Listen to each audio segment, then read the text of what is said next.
Venezuela vive un proceso acelerado de dolarización en sus transacciones que ha vivido varias etapas. Recordemos que la dolarización acá empezó principalmente con los inmuebles hace ya algunos años, luego eso pasó a los vehículos, después migró a lo que era línea blanca, electrodomésticos, electrónicos, y por último, pues ya ha alcanzado los pagos de cosas como ya el mercado, la comida, repuestos, medicinas, etcétera. Se ha extendido bastante.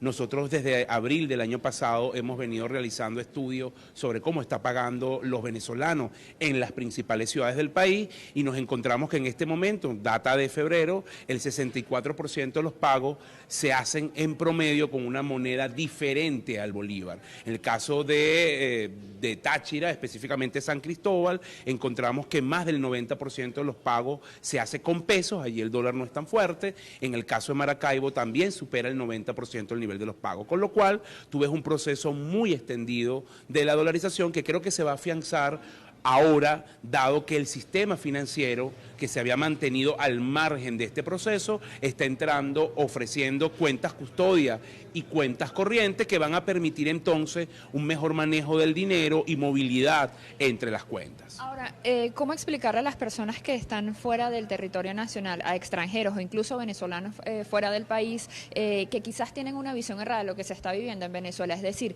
se ha escuchado comentarios que con la dolarización la economía en Venezuela ha mejorado y se está mejorando la calidad de vida de los ciudadanos. Sí, es que son dos procesos totalmente diferentes.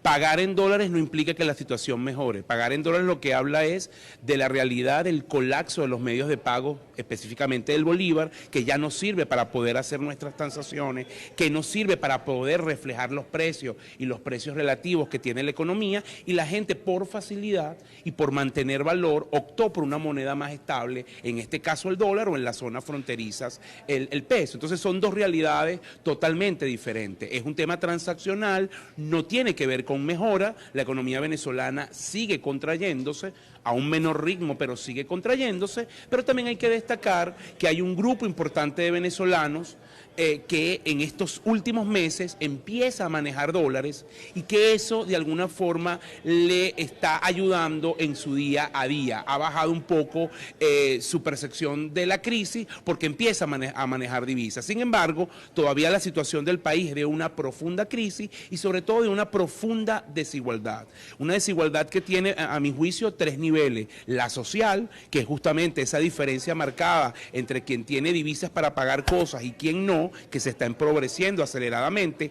La territorial, donde tienes algunas ciudades como Caracas, Lecherías, Puerto Ordaz, que de alguna manera las cosas fluyen, y otras ciudades más pequeñas con niveles de crisis mucho más profundas, y también desigualdad en el desarrollo de sectores.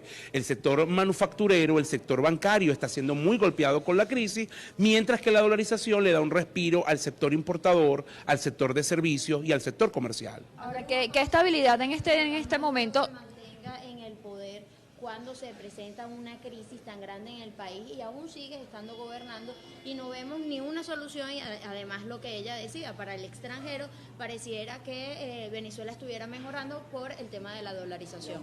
En caso de haber una transición, el doctor profesor Piñanco nos decía que puede haber una transición democrática a través del voto. ¿Cómo se vería afectar la economía venezolana en caso de que ocurra una transición en Venezuela? Mira, yo voy a hablar desde la óptica económica, obviamente los elementos que creo yo que está haciendo el gobierno que le ha permitido surfear la crisis de forma muy frágil, pero surfearla al fin.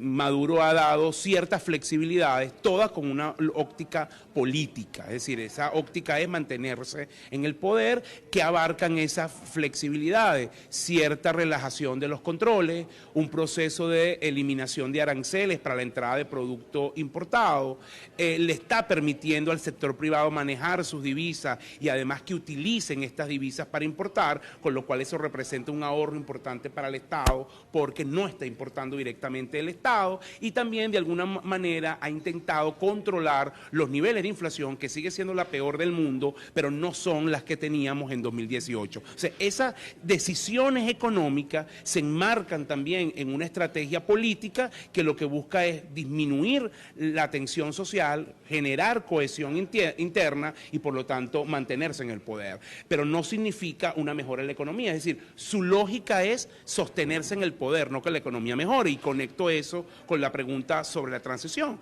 En una transición en Venezuela, que es lo que todos deseamos, que sea ordenada, bueno, uno de los elementos centrales es justamente rescatar la economía, que la economía vuelva a crecer y sobre todo que la mayoría de los venezolanos vuelva a tener bienestar, que es lo que se busca. Es decir, que la gente primero mejore su cotidianidad, porque hoy la cotidianidad de la mayoría de las personas está seriamente afectada. Segundo, que recupere poder adquisitivo, que recupere capacidad de ahorro, que eso que haya nuevamente movilidad social y lo más importante, que el venezolano vuelva a vivir de su trabajo. Esos elementos son claves para rescatarse en una transición. Creo que esa transición va a meritar no solamente esfuerzos internos, sino esfuerzos desde afuera, no solamente de gobierno, sino también de organismos multilaterales, y creo que algunas cosas vamos a ver resultados rápidos, otras van a ser más lentas. Venezuela ha caído muchísimo, pero en la medida que se empiecen a hacer las cosas bien,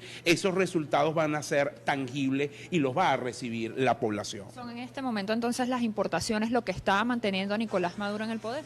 Mira, yo creo que no es lo único, pero es un factor clave, porque las importaciones han logrado reducir un poco desabastecimiento, reducir escasez, y bueno, da esa sensación de mejora. El problema es de adquisición, es decir, los productos están, los anaqueles en su mayoría están llenos, hoy tú puedes conseguir los alimentos en general, algunas medicinas están apareciendo, pero la mayoría de los venezolanos no tienen los ingresos suficientes para comprarlo. Y por eso es que decimos que la crisis no ha desaparecido, porque al final lo que tiene es un proceso donde mejoró un lado, ese lado, pero la mayoría de los venezolanos sigue con unos niveles muy bajos de ingresos, tanto por su salario o por otras actividades, y no se está alimentando bien. Vean lo último que reflejó el informe de la ONU sobre alimentos, no tiene acceso a salud, porque también está colapsando el sistema público de salud, entonces no podemos hablar de mejora total en la economía. ¿Cuál es el porcentaje de esa población? Bueno, mira, los números más o menos que te refleja el informe, dependiendo de lo que tú tomes, pero en general hoy tú puedes tener una población cerca del 50%, con matices, por supuesto, que maneja divisas y otra mitad que no lo maneja. Esa mitad que no maneja divisas, obviamente está en una posición extremadamente vulnerable.